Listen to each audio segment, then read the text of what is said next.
Hey guys, how are you doing? So Apple said during the launch of Apple Watch Ultra that it can deliver up to 36 hours of battery backup for normal usage. Up to Series 7, my previous Apple Watch, I was getting mostly like 1.5 days to 2 days maximum. If you have used any of the Apple Watch series versions, then you may already know that by the end of the day or every 2 days once, we need to plug the Apple Watch into its magnetic charger. Being an expensive Apple Watch, the Ultra model promises to deliver 36 hours flat for normal usage, and the upcoming WatchOS version will also bring low power mode that will give up to 60 hours of usage time if the low power mode is active. If you're going for trekking or hiking, then this feature, the low power mode will definitely be a good option to save battery life. So for the day one, I started with charging my Apple Watch Ultra up to 100% around evening 6:45 p.m.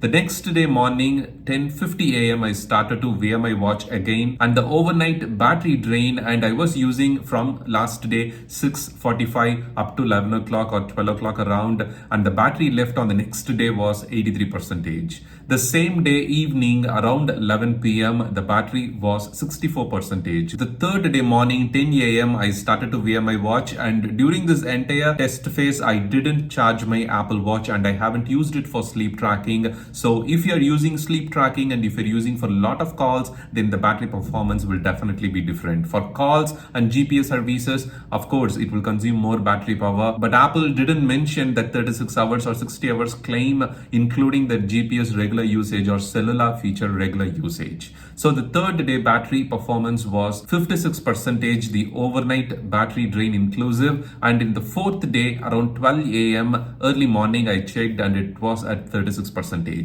The same day at 11:25 a.m. when I start to wear the watch, it was 28% inclusive of overnight battery drain. And for the rest of the day with 28%, I'm very confident that I can get through it. So it is very impressive, for Apple Watch, of course. If you compare any other Android or any other smartwatches, of course, it can give 1 week or 1 month or even for a couple of months. But being the Apple Watch, the Ultra model is the first one that is giving a very good battery backup as Apple claims. So if you're also using Apple Watch Ultra, do share your thoughts and the overall battery performance in the comment section. Thank you for watching. Have a wonderful day.